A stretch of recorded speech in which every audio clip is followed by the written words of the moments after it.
আমরা শুরু থেকে বলে আসছিলাম যে এখানে যদি গণ অভ্যুত্থানের অংশীজনদের অংশীদারিত্ব না থাকে, এই যে একটা দুর্বল উপদেষ্টা পরিষদ হবে এবং তারা দেশকে স্থিতিশীল পর্যায়ে নিয়ে যেতে পারবে না, নির্বাচন নিয়ে সংকট তৈরি হবে। তাই হয়েছে। আমরা জানি কিভাবে কোন প্রক্রিয়ায় নাম কেটে সেটে পছন্দ মতো একটা নির্দিষ্ট বলয়ের উপদেষ্টা পরিষদ গঠন হয়েছে। এখন আমাদের বিশ্ব বরেণ্য সমাজসিদ্ধ, আমাদের সকলকে শ্রদ্ধার পাত্র রাষ্ট্র পরিচালনা তো কোনো ইমোশনের বিষয় না। ডক্টর ইউনূস স্যার কেন পদত্যাগের কথা বলবেন?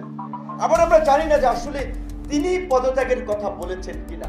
এইটা আমরা শুনতে পেলাম আমরা যে এই আন্দোলনকারী ছাত্রদের এক অংশের যে একটা দল এনসিপি, তাদের নেতৃবৃন্দের মাধ্যমে। এখন অনেকে বলছে যে ছাত্রদের কর্মকাণ্ডে প্রধান উপদেষ্টা বিরক্ত, কারণ বিশেষ ছাত্র নেতৃবৃন্দ, কারণ তাদের নিয়ে একটা তার আশা, স্বপ্ন, আকাঙ্ক্ষা ছিল যে তরুণরা একটা ভালো কিছু করবে। সেখানে তরুণদের বিরুদ্ধে পুরো রাষ্ট্রযন্ত্র থেকে শুরু করে প্রশাসন সমস্ত জায়গায় হস্তক্ষেপ, প্রেশার ক্রিয়েট করা, 9 মাস পরে এখনো মব জাস্টিস তৈরি করা, বিভিন্ন জায়গায় আপনার বিশৃঙ্খলা তৈরি করা, রাজনৈতিক দলগুলোর মধ্যে বিভাজন এবং বিদ্বেষ তৈরি করতে নানান ধরনের মন্তব্য, কর্মকাণ্ড।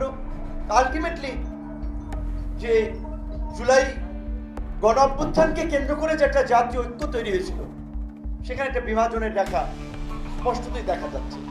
যেই কারণে তাদের প্রতি বিরক্ত, ত্যাক্ত, তাদেরকে সংযত বলেছেন, ভালো কথা।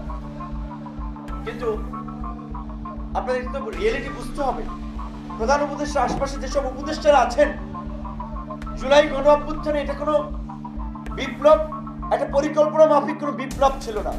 16 বছরের শেখ হাসিনার ফ্যাসিস্ট শাসনের যে অত্যাচার, নির্যাতন, মানুষের দুঃসহ যন্ত্রণার একটা চূড়ান্ত বিস্ফোরণ ছিল এই জুলাই গণ অভ্যুত্থান।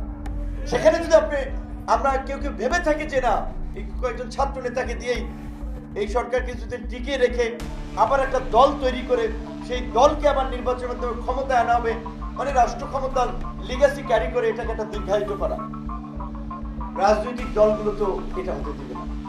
যে রাজনৈতিক দলগুলো আপসীনভাবে গত 16 বছর ধরে গণতন্ত্র, ভোটের অধিকার, একটা নির্বাচনের জন্য লড়াই সংগ্রাম করেছে, আজকে এই অন্তর্বর্তীকালীন সরকারের কাছ থেকে আমরা যেটা প্রত্যাশা করেছিলাম বা করি, এই গণহত্যার বিচার, ফ্যাসিস্ট শক্তিকে নির্মূল করা, রাষ্ট্রের প্রয়োজনীয় সংস্কার এবং বাংলাদেশের গণতান্ত্রিক উত্তরণের জন্য একটা অবাধ, সুষ্ঠু, নিরপেক্ষ নির্বাচন।